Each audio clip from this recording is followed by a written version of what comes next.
Oi pessoal, eu sou Marina Garcia e hoje eu vou falar sobre um texto dentro do livro Poder Simbólico que se chama A Força do Direito, Elementos para uma Sociologia do Campo Jurídico, que é um texto que eu usei no TCC, talvez apareça na minha dissertação. Eu vivo recomendando para as pessoas, é um texto muito interessante e que eu acho que nada mais justo do que eu ajudar a explicar um pouco esse texto, pelo menos pelo que eu já estudei até agora, até então, e dar uma força aí para quem tá lendo pela primeira vez. Bom, eu não sou nenhuma especialista na área, eu só estudei esse texto para o meu TCC e tenho estudado ultimamente. Eu foquei primeiro nessa questão da linguagem, que o texto trata bastante. Uma hora eu volto aqui para falar sobre o meu TCC e como é que esse texto entrou no meu TCC, mas eu confesso que tem algumas partes que eu ainda não sei se eu interpretei bem, não sei se casam realmente 100%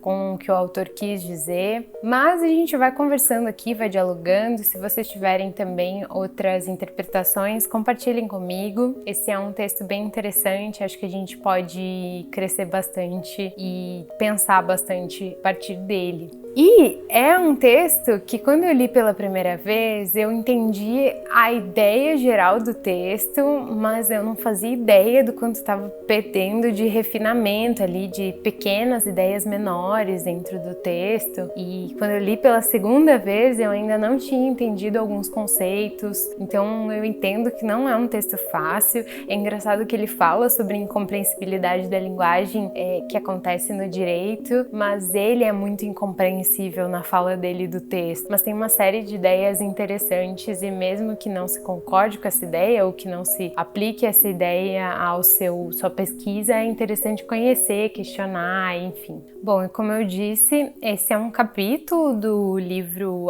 O Poder Simbólico, e esse capítulo, A Força do Direito, vai tratar, é um dos poucos textos que o Bourdieu escreveu sobre o campo jurídico e o campo judicial, né? Sobre o direito em geral. O Bourdieu foi sociólogo, filósofo, ele contribuiu com uma série de áreas diferentes de conhecimento. Com o direito, ele contribui nesse texto e em alguns outros pequenos elementos, mas esse é um dos textos principais que vai se aplicar ao direito mesmo. E para entender esse texto, a gente pega alguns elementos da teoria dele que não estão contidos nesse capítulo necessariamente, e eu vou dar um apanhado geral sobre esses termos antes que a gente entre mesmo no capítulo. Então vamos lá. O primeiro conceito é o conceito de capital simbólico. Capital simbólico é meio que derivado do conceito de capital econômico. Então é aquilo que se tem e que é valorizado, que dá um certo poder, assim, resumindo bastante, né? Que dá um certo poder para quem o contém. Então a gente vai ter vários tipos de capital simbólico. A gente vai ter o capital econômico, né? Ter dinheiro, ter posses.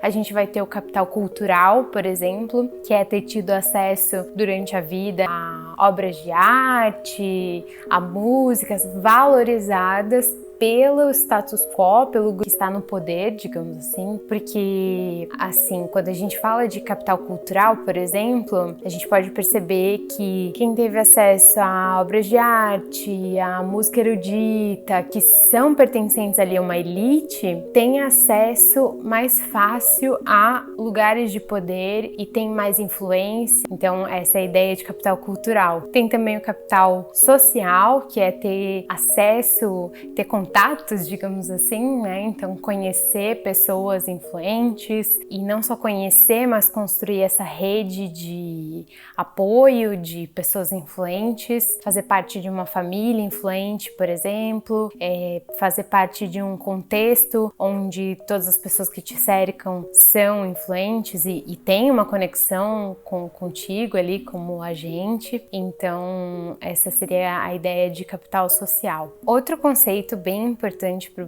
Bourdieu é o conceito de campo social. Então, o campo social, ele é uma rede de conexões entre agentes e instituições e tem toda uma complexidade dentro dessa rede. Ela é pelo que eu entendo, assim, essa ideia de campo social é uma construção do Bourdieu para explicar até onde vai a influência de cada espaço. Por exemplo, a gente vai ter o campo jurídico, a gente vai ter o campo acadêmico. Então, quando eu for estudar o campo acadêmico e eu quiser entender quais as influências dele no campo jurídico, essa ideia de campo delimita mais ou menos as relações de cada um desses espaços para que eu possa dialogar sobre eles. É quase que didático, digamos assim. Então, dentro de cada campo eu vou ter uma série de relações, hierarquias, formas de agir, formas de reproduzir as ações que são particulares de cada campo.